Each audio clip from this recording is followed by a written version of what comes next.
morning. Welcome to episode 114 of Duval Rundown. My name is Gus Logue. Today I'm joined by a very special guest. Shawn Syed of Sumer Sports. Had a sit-down conversation with them last week, so please pardon us if there's any topics that we hit on that are now less relevant with all the rumors that are floating around the Jaguars and what they'll do with the fifth overall pick in the 2025 NFL Draft.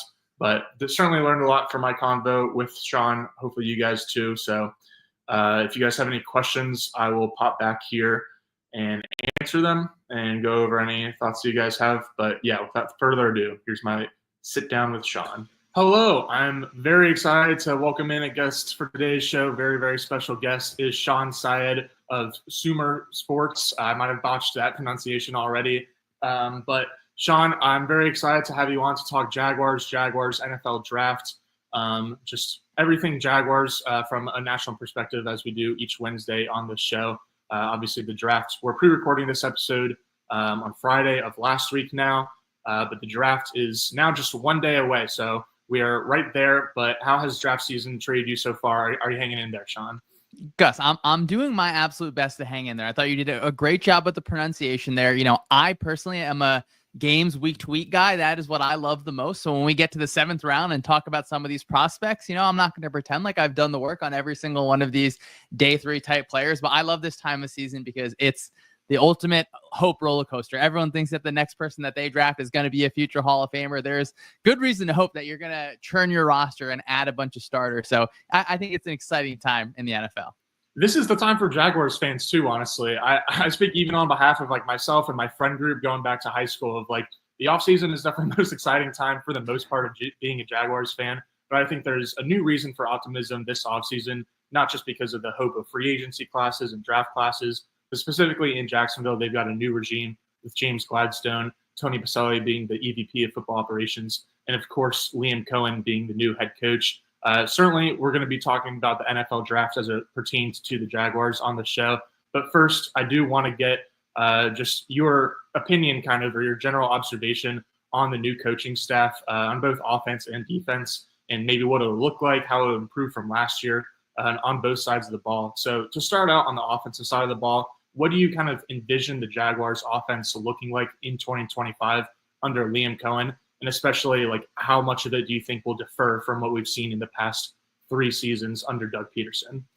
You know, I just really loved watching Liam Coen's offense last year with the Buccaneers. It felt like he's taking his system that, of course, you know, he spent time with Sean McVay. It's not just that, hey, this is a McVay system, but there's certainly so many parts that are similar. But he really morphed it to his players. So the way that they were running the ball looked a lot different than the way that some of those Rams teams were running the ball. So seeing a coach recognizing this is what I want to get to, but these are what my players are good at. So now we're changing and we're shifting in a direction that's the most important thing. You're getting the most of your players. And, you know, for me personally, I just believe in Trevor Lawrence. I still do. I know there were times last year where you get some absolutely boneheaded decisions. I think he absolutely has the physical tools. I think he can absolutely process the way is needed. But I think him combined with Coen is so exciting. Coen got so much out of Baker Mayfield. He puts him in the exact spots. I think that Coen does a good job getting their quarterbacks just to process in the way that he wants to process. So you're going immediately to your first read, you're getting quick to your second read, the ball's out by that third read. So you're moving things in a way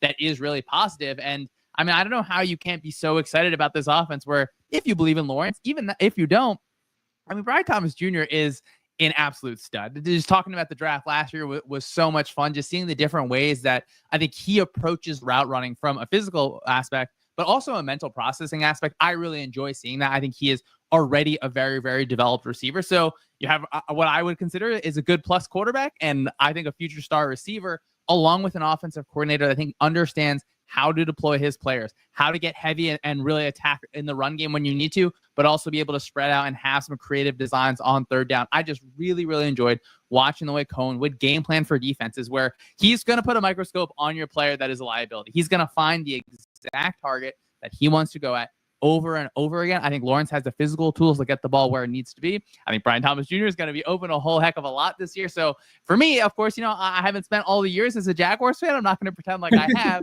So I don't have all of those scars built up. Obviously, certainly for last year to end up having a high pick, that's not the situation that you want to be in. But I do think there's just a lot of reason to be optimistic. And I think it's logical to have that feeling. Absolutely. I think starting out with it's more about the players and the plays is definitely the best part to start out in terms of not just Liam Coen's offense, but the transition from Doug Peterson's offense to Liam Coen's offense. There's certainly several examples I can think of where I don't think players were necessarily put in the best positions to succeed. I think Calvin Ridley is the first name that came to mind, where he did surpass 1,000 yards in his one season in Jacksonville, but he was a little bit pigeonholed into a deep decoy role for way too many snaps just because of the lack of other receiver talent, especially talent in terms of vertical speed and taking the top off of defenses on Jacksonville's team. So I kind of understand that they needed to have somebody and to create space for other players. At the same time, Ridley certainly wasn't maximized in terms of his specific talents. I think there are some examples the other way where I think in 2022, the coaching staff did a good job of getting Travis Etienne into space on run plays in a variety of different ways. But for the most part, I feel like Doug Peterson and Press Taylor kind of had their scheme and they're going to run their stuff. And it didn't affect anyone more than the quarterback, obviously. Trevor actually was talking a decent amount this week because Liam Coen said on a SiriusXM spot that they're going to work a lot on Trevor Lawrence's footwork.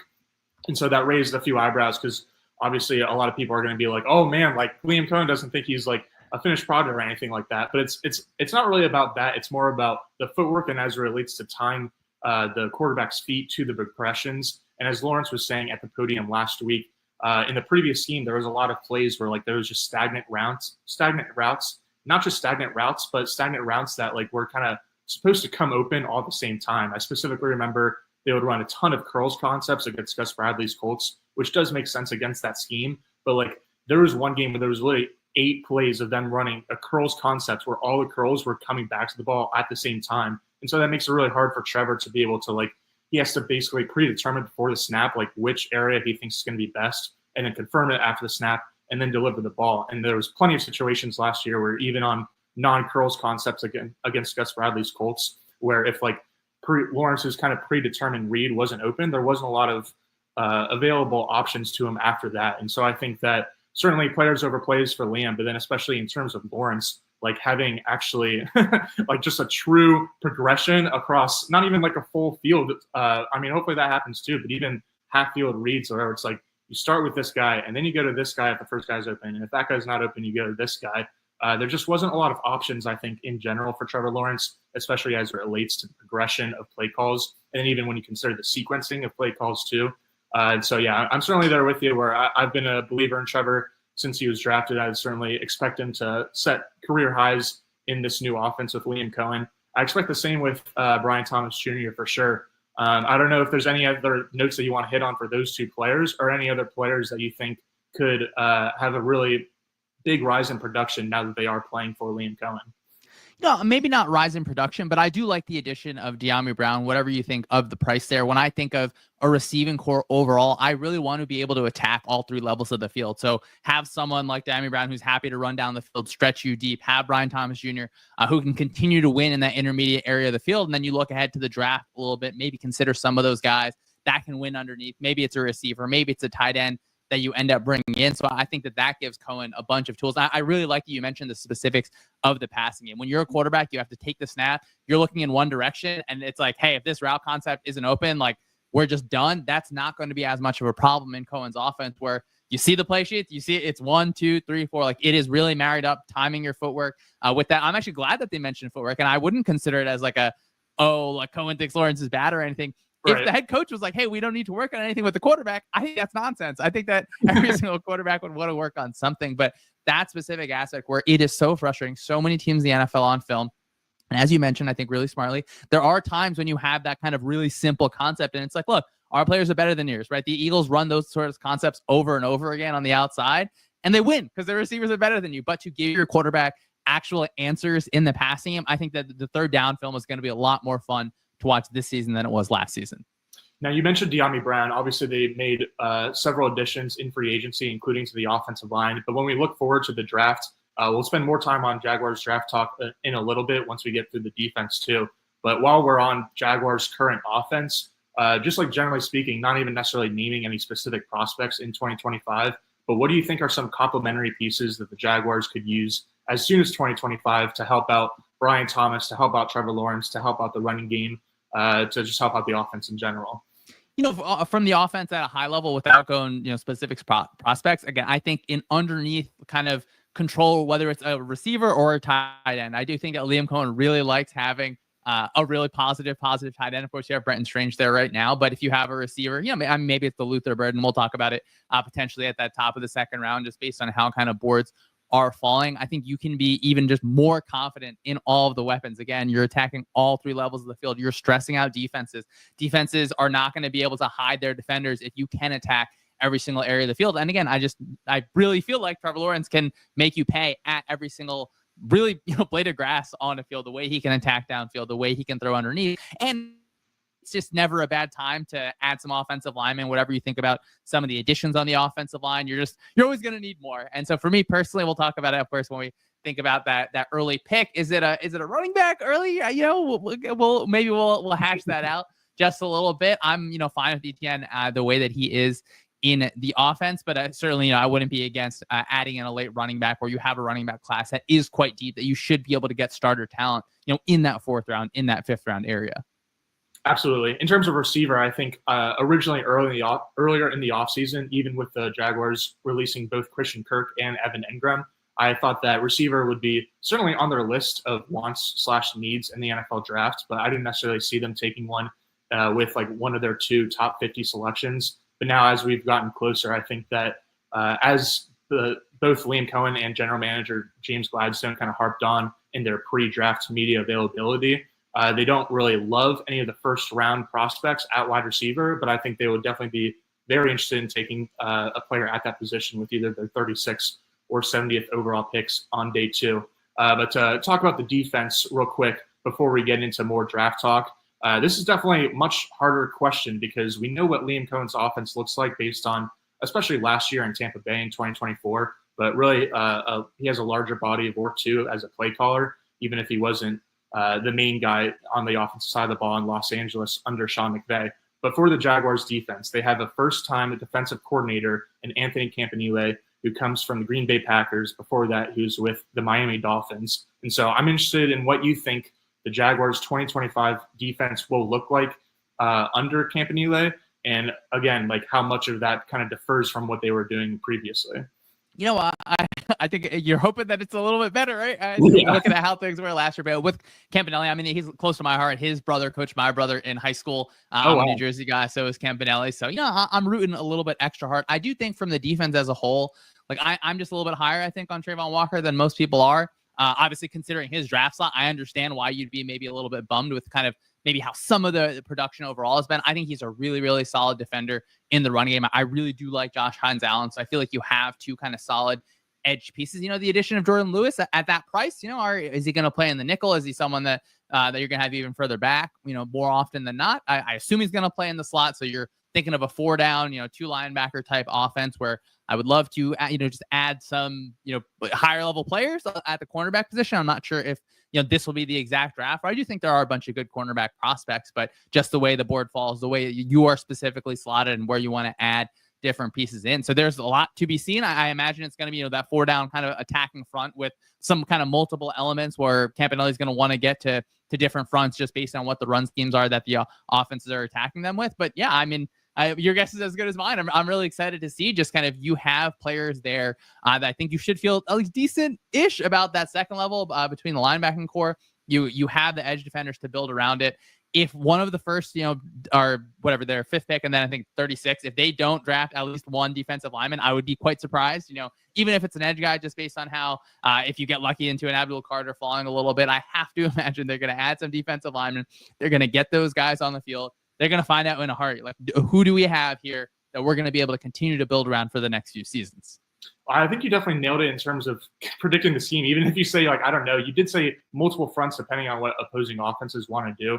I think that's the correct answer because, we've spent a lot of time in Jacksonville, even on the show, being where they ran more of a 3-4 a little bit last year. They're going to go back to a 4-3. Actually, excuse me, they ran more of a 4-3 last year. Are they going to switch it up? What is the front going to look like? But it's not going to be just one thing. I think Campanile, what he will bring is certainly a multiple front. He's already said that in pressers before. And so it won't just be one thing. It won't just be a Gus Bradley. And so we can be thankful for that. It will be really interesting to see how much they kind of value defensive line versus pass coverage. I always remember the debate that PFF kind of spurred a few years ago of which one is more important. Obviously the answer is both are important, but I think over the years we probably maybe realized that defensive line really needs those resources. But in terms of the similar question for the offense, you did kind of say it with cornerback, but the Jaguars did not add any interior or any defensive lineman period during free agency. And James Gladstone, the GM, said that they're going to allow rookies to get in and play right away. And so just from one side or the other, do you think that an impact cornerback or even secondary player or an impact pass rusher would give the Jaguars more juice just in 2025? The pass rusher versus kind of coverage debate, it's always interesting. It always is kind of dependent a little bit on who the players are. You think of the Jaguars selection at 5, you look at the board, you'd probably say that the top end defensive tackle is going to be higher than the top end cornerback. So it is also draft specific. I would lean toward that defensive line play. Cornerback play is a little bit less predictable from year to year, where you have a season where, Patrick Surtain is, for my money, probably the best cornerback in the entire league. And you can look at his numbers and say, oh, they're down a little bit. Or you look at some of Sauce Gardner's plays where some of those 50-50 balls just end up as catches instead of pass deflections. And now you're looking at the cornerback stats all weird, but also, Gus, the league tells us what they think, right? The average annual salary for, edge rushers is going to be higher than cornerbacks. And I can't imagine that changing overall just because of how impactful those guys are. You can really do a lot with a star cornerback, but at the same time, the coverage system, if you just have kind of one weaker link, an offense is going to attack that over and over. So I would feel a little bit more confident, I think, for the Jaguars if you're leaning a little bit into that defensive line. Of course, still taking into the context of what's going on in the draft board. If this is whatever, closer to pick 70, and then, you have your cornerbacks way higher, I'm not going to yell or him and haw about picking a good coverage guy. I think the hope is that you get a young defensive lineman in there. You're able to just continue to build around. You have the force multiplying effect where, yes, if you can just cover for 4 seconds, which is way longer than the average time to throw, you're going to be able to get a lot of sacks. But if you have an interior guy this guy can affect the run game, this guy's getting some tackle for losses. He's just pushing the pocket. Even if he's not getting sacks, that quarterback's arm angle has to change. That has downstream effects. Now that's helping out the coverage unit just a little bit as well. Absolutely. I feel that's kind of one of the biggest selling points for Mason Graham, at least in Jacksonville, is that how much not only is he going to impact the game by himself, but how much he's going to especially be able to help out Trayvon Walker and Josh Hines Allen, because it's a little bit of a two-man show for the two of them in Jacksonville, especially as it relates to the defensive line. For cornerback, I wouldn't be opposed at all for the Jags to spend as high as their 36th overall selection on a cornerback to add to that room. But I do feel that they're probably a little bit better than at that position group than maybe the majority opinion outside of the building, just because they did add Jordan Lewis, so I expect to be the full-time starter at slot, if not just full-time starting cornerback 2 opposite Tyson Campbell in general. But it was interesting because Jarian Jones, the third-round rookie from last year, actually, I don't know where he said this, but he said at some point in the last 7 days that he really wanted to play outside last year. And the first time that he talked to the new regime, new coaches for this offseason, he said, "Can I please play outside?" And they said, "Actually, yeah, that's what we were thinking too." So as of now, I'm expecting Tyson Campbell, Jarian Jones, and Jordan Lewis to be Jacksonville's top 3 starters in week 1, kind of regardless of where they take a quarterback or defensive back in general, but certainly could/should add to that position. So I feel that was a really good kind of overview as we kind of enter into the draft. And so now to start out with the true draft talk, let's talk about the 5th overall pick.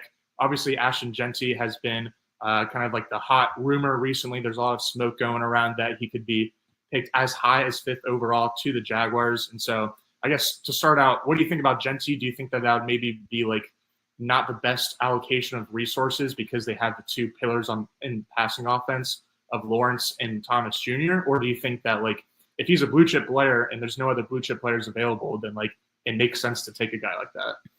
Gus, the Jeanty steam really picked up pretty much. You said this is going on Wednesday, really in the last few days of last week. And I was kind of surprised by it, just thinking about the value that you're giving up at that position based on like what you would do in the second round, right? Like it's not just, hey, we're taking a player that is a running back at pick 5. I believe in running back value. I'm never going to say that running backs don't matter. We all saw what running backs can do for high-end offenses. We saw what Saquon Barkley can do. At the same time, running backs, aren't always able to overcome some of the deficiencies on an offensive line. I think Ashton Jeanty is an absolute star. Like this guy is allergic to being tackled. I think anyone will be lucky to have him on your team. I would just imagine, okay, well, if you take Jeanty in the first and then maybe your second, third, fourth round pick, what your drop off is there versus, let's just say, for example, Mason Graham in the first and getting a running back, in that fifth and sixth round where, Liam Coen just saw Bucky Irving, a later round rookie, have so much success where you're getting so much more value early in the draft by taking a player at a different position. And of course, the grades,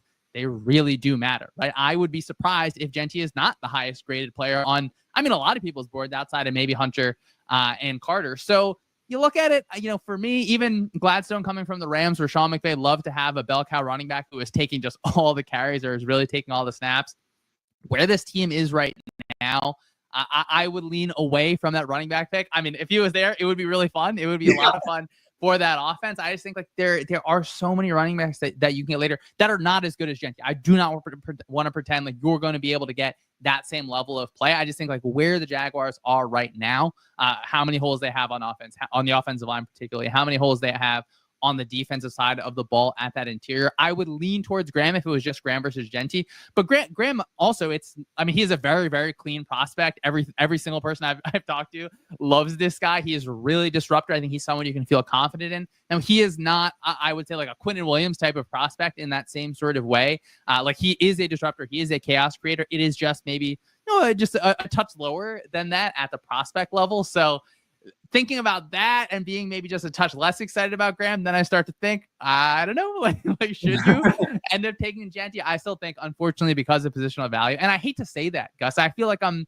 spoiling the fun of having an Ashton Jeanty there, who I think he would be able to have a lot of success the way that Liam Coen designs the run game. I just feel like, consider that in the full context of what you're giving up at other positions, what the drop off is, where you can still get value at the running back position later on.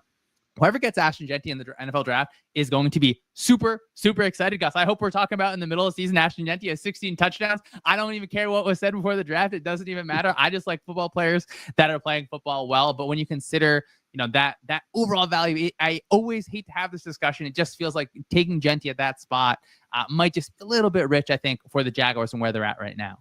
I totally agree with you. I think if Jeanty does end up being the pick, then I'll pretty quickly talk myself into it, and because it certainly might be like the most fun pick of the draft for any team. But like it's kind of an argument of like emotions versus logic. I feel like when you're really thinking about it logically, it probably doesn't make sense for this team considering not just their current roster, but kind of like where they are currently in their roster building, just even letting alone positional value. So that makes a lot of sense. So to move on from Jeanty, I don't think we really need to spend any time on Abdul Carter or Travis Hunter because I think general consensus, they're the top two players in the draft, and the Jaguars will take either one of them if they happen to fall to 5, but certainly don't expect that to happen as of this recording at least. And so you already touched on Mason Graham, but I think like what you were saying where he's not a Quinton Williams type player is kind of like, I guess, the main reason that people are feeling a little bit skeptical about him because that opens the door for Ashton Jeanty to be considered. Will Campbell, I think, is similar where he's like certainly a first round caliber prospect, but like he's might be more of like a top 15 player that's kind of pushed up the draft boards this year because of the relatively weak class after Abdul Carter and Travis Hunter. But what do you think about Will Campbell? And I guess I think the general consensus in Jacksonville is that unless there's a surprise pick like Jeanty or one of the top two guys falling, it will be Will Campbell or Mason Graham tomorrow night for Jacksonville. And so where do you land on the two of them as prospects versus each other? But then also from like kind of like a more general standpoint, do you think that a disruptive defensive tackle or like versatile offensive lineman would be more valuable for the Jaguars?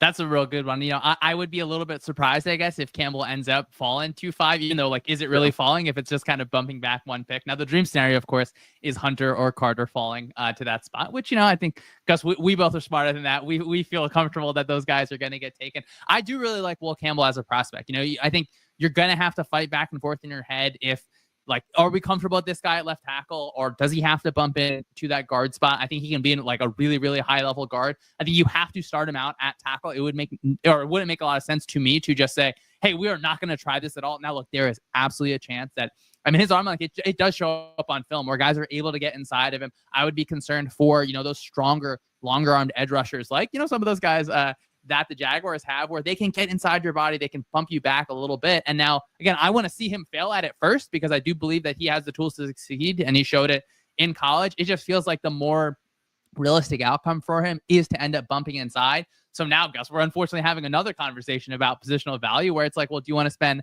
that high of a pick on a guard? I think for Campbell, because he is good enough to at least, start out at that tackle spot, I think for the Jaguars, you'd probably be comfortable starting him really from day one on the inside. The Campbell versus Graham conversation is one that Gus, candidly, I was not prepared for to decide. I felt like, oh, Campbell's going to be gone. Why are we even going to need to talk about this guy? I think at that point, you're deciding, hey, this offensive line draft is going to have a ton of people picked in the first round. I think that there are so many like pure starter, future starter defensive linemen that you can actually get just a touch later. So if it's Campbell versus Graham, I think I'm talking myself a little bit maybe into going Campbell, even though knowing the most likely outcome is that this guy is a guard. And, in NFL free agency, guards are really like, that's a spot where it's like, hey, we're always able to pick up a guard. I think you try him out of tackle and see that. So I don't feel great about it, but now they're giving me the option. I feel like, hey, yeah, let's go with Will Campbell. Yeah, and I think you made a good point in terms of like starting Campbell out at tackle, because I think from a general perspective, that makes like a ton of sense, and that is the right move. You might as well at least see if he can hold up at the more valuable position before moving him inside, even if it does seem based on his profile that he would probably be maximized as an in-there player. But for Jacksonville, like they already have two bookend tackles. I mean, neither of them have made a Pro Bowl. Only one of them is on their second contract, and so it's not like they can't be replaced as starters. But at the same time, like they've shown enough over their careers, Walker Little and Anton Harrison have, that I feel like they should at least be given 1 year under the new regime to try to continue to develop and shine. Because like in the best case scenario, I feel like you have two tackles already, and you don't really need to address the position that much further. So for Campbell, again, like he probably should start out at tackle in the league, but for the Jaguars, since they do have two guys already, I wouldn't be surprised if they just immediately started training him at guard to try to perhaps usurp Ezra Cleveland at left guard. But we shall see. I don't know. Are there any other first-round prospects that like you have your eye on as like a sleeper pick for the Jaguars? And if not, then like we can start talking about non-first-round prospect fits that you really like for Jacksonville. When you think about just other offensive linemen, if you assume that Campbell is gone, it's reachy, but yeah, Armand Membu, I don't know. Like, I think he's someone that will go in that sort of range, but Gus, you make a good point. And it's like, hey, if you're comfortable with your tackles, again, I do think though, like your problems today are different than your problems tomorrow. So it's just never a bad idea to keep on drafting big, strong, athletic offensive linemen. But I'm not sure 100% if that's a spot that you consider for the Jaguars. I think Kelvin Banks, people are talking about, hey, this guy, he's going to be at the top of some people's boards. Is it someone where, hey, you want to bump him into guard? Then we're having the same conversation about, hey, how much value are you putting in at that guard spot if you're going to already have Mason Graham at the top spot? It really is a kind of a fun spot where you think about, hey, Genty is probably going to be the highest graded player on the board, but positional value, he's not going to be at the highest spot. So do you end up taking maybe a player who is less likely to show up at a Pro Bowl, but could have just more value over the expectation of their initial rookie contract? And it could be in year one, the Raiders take Ashton Genty and he's just running for touchdowns and everyone in Jacksonville's mad, but you trust the Gladstone process, right? You trust the longer haul. I think that pick at 36, that's a really interesting one for me, because you are still talking about a lot of players that really are first round talents, but maybe they drop just a little bit. So when I start thinking about 36, I mentioned Luther Burden before. I think that would be a real fun one. There's, you could hear or whatever about people having like different, concerns about his character and such like that. I don't know Luther Burden. I just watch him play on a football field, where even though I think he underachieved a little bit last year, I do think he adds an element to your offense. You start to think about a guy like Emeka Egbuka. I think he would be a lot of fun for Liam Coen. I think on the defensive side of the ball, a guy like Derek Harmon from Oregon, who is a disruptor on the defensive line, who is a large man who moves very fast. I think he can cause a lot of problems for offensive linemen, even in the NFL. So I like that spot at 36, where actually when I was like doing mock drafts for other teams, and I kept on looking back and being like, hey, can I trade to 36? Can I trade to 36? It feels like maybe the Jaguars want to jump up, but the Jaguars have a ton of picks. And actually, I do like that spot at 36, whether it's we're going to bump back again, whether it's we're going to use that as a way actually to trade up back into the like that back end of the first round, if we have a run on receivers and they really want to grab one before the round's over. absolutely how I see it. James Gladstone said at the NFL Combine that the team, even though they have the most picks of any team in this draft in 2025, they will be looking to add more draft capital and, as he put it, get more at bats. And so I think that most people in Jacksonville were kind of looking in the first round as a possible trade back scenario, especially since the class has a bit of a drop off after the top two guys. But now that Shedeur Sanders seems very unlikely to go in the top 4 picks, there's probably not going to be a team that is able to trade up or trades up for anyone, because I just don't really see a team trading up to 5 unless it's for a quarterback or Carter or Hunter. But if Carter or Hunter are there, then the Jags will probably just take them. But all that said, I think the second round is certainly a great spot to look at a trade either back or forward, because as you're saying, like talking about how there's so many teams that could look to trade up at the top of the second round, which is basically almost an extension of the bottom of the first round. I feel like every single year, like it's so exciting to like look forward to the second round of the draft, because there's at least 5, if not 10 or 15 guys that like you kind of recognize as first round or fringe first round prospects, and then their names are still available on day 2, the start of day 2. And so I think that for fans and teams alike, they can get excited by maybe not necessarily the name, recognizing the name, but there's just so many good guys in those top 36, 40-ish picks that I think the Jaguars will have a decent amount of suitors to trade back. That said, they're only 4 spots away from getting back into the first round to be able to secure that 5th-year option. And I do think that if they do that, it would be to look for one of those wide receiver types, whether it be Luther Burden or Egbuka from Ohio State, as like one of those, maybe not top tier, but at least one of the top tier receivers. And they might want to try to nab one of those guys to be a long-term number 2 alongside Brian Thomas, as opposed to waiting until the third round when they're like could very reasonably be a big run on receivers, not just in the late first round, but also throughout the second round. So definitely love those 2 names for sure. Are there any other names, I guess, to go like general position group by position group, just skill position players, any other names that you have written down as like good player fits to Jacksonville at either receiver or running back or tight end in this draft?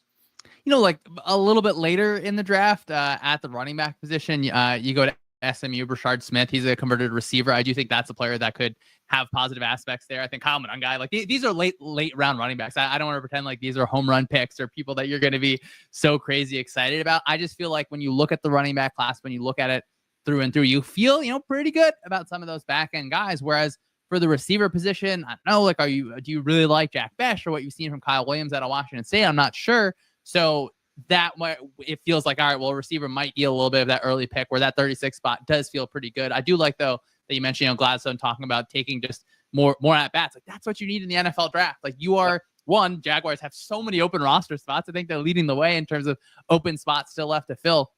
At absolute best, you're going to have like a 60% hit rate in the NFL draft. It's usually between like 40 and 60%. That's just how all the NFL GMs have shown out to be over time, no matter how much information you have, even if you have a hot streak. So the more at bats you're going to have, you're hoping to get maybe it's 2, maybe it's 3 plus starters in one draft. So I think in terms of skill positions, I think I'm probably just more interested, in this draft in terms of those defensive line guys, some of those late offensive linemen, players that could really add to the trenches where we don't watch the Jaguars just getting run all over this season. Absolutely. Honestly, Jack Besh has certainly been a popular mock pick for the Jaguars, as high as 36, but more realistically at 70th overall. Honestly, maybe this is a bit of a hot take. I would be pretty happy with Kyle Williams at 36 overall. That might be a little bit high, especially relative to consensus boards, but I think he's maybe not even necessarily like the best on paper fit for Jacksonville, especially when you compare him to guys like Jack Besh or Egbuka. But I just think the guy can play, so I'll be pretty excited by that. I do expect the Jaguars to leave day 2 with at least one pass catcher, likely at the receiver position. But let's finish up this conversation with trenches. I don't know if we have time to get to the secondary fits too, but offensive and or defensive line, who are some non-first round guys that you like for the Jaguars? I mean, there are a bunch of guys. I'm not sure where Omar Norman Lott is going to end up from Tennessee. I think he's going to be a plus player. I think that you're looking even further into the secondary, maybe a guy like Kevin Winston Jr. from Penn State, who he's coming off an ACL injury, but can really do a lot. Andrew Makuba, a guy in the secondary who he has really good vision in zone coverage. I think he gives Anthony Campanile a bunch of flexibility. Femi Oladejo from UCLA. Again, people are saying, hey, this guy's going to go at the end of the first round. To me, maybe not at that spot, but I certainly think as you get to that end of day 2 area, that's a good spot. Another guy that I saw at the Senior Bowl. Anthony Bellin, a guy who's a big tackle. I think he moves pretty well. He took a few snaps at guard at the Senior Bowl. I think he has some flexibility there. Gus, I'm just keep talking about guys like a tight end later on, like Harold Fannin, I think a productive guy from Bowling Green. I am just so sure that Liam Coen would be really excited to have an extra tight end there. And I think just finishing off, CJ West is a guy from Indiana I got to see up close at the Shrine Bowl, and just watching him be really disruptive, seeing the way that he was interacting with everyone, talking to, the people in his camp a little bit. It just seems like a player that, this is a solid guy who, if he's not disrupting in the same way that Mason Graham is, feels like a dependable player that I think can add a lot to a defensive line. Absolutely. I feel you're a loyal listener of the show, because we've definitely mentioned all of those names before, especially the first three, though. Omar Norman Lott and the two safeties that you threw out there definitely make a lot of sense for the Jags. I think especially Omar Norman Lott, the defensive tackle from Tennessee, as a guy to look out for if the Jaguars end up not taking Mason Graham. Of course, that's certainly my expectation for what will happen tomorrow night, is that Graham will be a Jaguar. But if that's not the path the Jags take in round one, Norman Lott, I think, is definitely a guy to take a look at on day two. I don't know if 36 might be a bit rich, but 36 or 70, I could honestly see either scenario, just because his get off is so great. I think he led all FBS defensive tackles in pressure rate last season. So he's definitely got the juice and the disruption that the Jaguars will be looking for. Maybe even if they do take Mason Graham, they'll double dip at defensive tackle, because I think that just the defensive line in general could use some upgrading. And so, yeah, that's really all the questions I have for you, Shawn. Are there any other NFL prospects that, like, even if not for the Jaguars, that really stand out to you as guys that, like, you're bullish on, that they're your guys, or even just guys that you love watching?